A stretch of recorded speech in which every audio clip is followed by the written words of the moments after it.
इमाम बुखारी रहमतुल्लाह अलैह जब बुखारा से नेशापुर गए थे, 1 लाख आदमी बढ़कर उन्होंने उनका इस्तकबाल किया था। 1 लाख आदमियों का मजमा। तो अल्लाह वालों की दुनिया में भी इज्जत है, आखिरत में भी इज्जत है और कब्र में भी इज्जत है। यह हाफिज़ कुरान कब्र में इतनी शानदार तरीके से रहेंगे।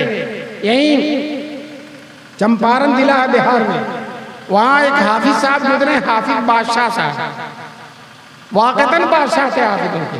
100 लड़कों को एक साथ पढ़ाते थे, 100 लड़कों। एक दिन हाफिज साहब ने अपने बेटे से पूछा, बेटे तुम्हें कुरान कैसा याद है? तो बेटे ने कहा, अब्बा जैसे लोगों को सूरह फातिहा याद होती है उसी तरह से मुझे कुरान याद है। हाफिज साहब ने कहा, बेटे मुझे पूरा कुरान बिस्मिल्लाह की तरह याद है।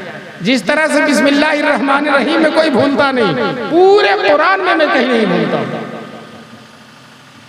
हाफिज साहब का इंतकाल हो गया। उनको रामगंगा नदी है उसके किनारे कब्रिस्तान में दफन कर दिया। दफन करने के 34 साल बाद जो है हाफिज साहब लोगों के ख्वाब में आए। वहाँ के आलिमों ने, दीनदारों ने ख्वाब देखा।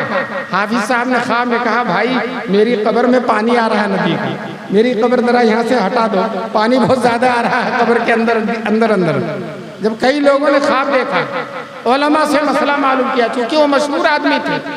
उलमा ने फतवा दिया कि भाई कब्र खोद के देखा जाए। तो कब्र खोदा, 34 साल के बाद कब्र, पूरा इलाका इकट्ठा हो गया था। जब तख्ता हटाया गया तो देखा हाफिज साहब तरोताजा मौजूद। 3 दिन में लाश सड़ जाती है, 3 दिन में। चुनांचे उलमा ने मसला लिखा है, अगर कोई मर जाए और जनाजे के बगैर दफन कर दिया जाए तो 3 दिन तक उसकी कब्र पर जनाजा पढ़ा जा सकता है, इसलिए कि लाश 3 दिन तक रहती है, 3 दिन के बाद खत्म हो जाती है। यहाँ 34 साल तक लाश एकदम तरोताजा, होठों में तरी है और आंखों में नमी है। और लाश तो लाश, कफन भी तरोताजा है। किसी शायर ने उस मौके पर शेर कहा था, अमानत की तरह रखा ले हद ने रोजे महशर तक, अमानत की तरह रखा ले हद ने रोजे महशर तक, न एक मुंह कम हुआ अपना, न एक तारे कफन बिगड़ा। कफन का धागा भी नहीं खत्म हुआ। दोस्तों मैं वाकया इसलिए सुना रहा हूँ, मैं हाफिज साहब की कब्र पर हाजिर हुआ हूँ, मैंने फातिहा पढ़ी है, कब्र पर लिखा हुआ। फिर वहां से उठाकर जिस मदरसे में पढ़ाते थे उस मदरसे के सहन में दफन कर दिया गया। वहाँ दस्तार बंदी का जलसा था और 300 लड़के हाफिज हुए थे। वहाँ का मदरसा बहुत मशहूर है, सिमरा का मदरसा। मुझे भी दस्तार बंदी में वहाँ बुलाया था और वहाँ सहन में हाफिज साहब की कब्र थी। मैंने कब्र के कतबे पे देखा, दफने अव्वल फलासन में और दफने सानी फलासन में। दफने अव्वल जो कहा, जो नदी के किनारे दफन किया, 34 साल का फर्क था।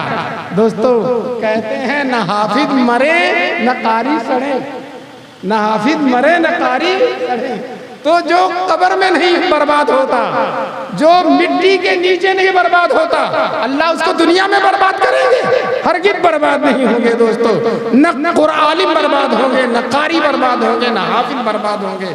अल्लाह ताला हम सबको इन हाफिजों और कालियों और आलिमों से मोहब्बत करने की तौफीक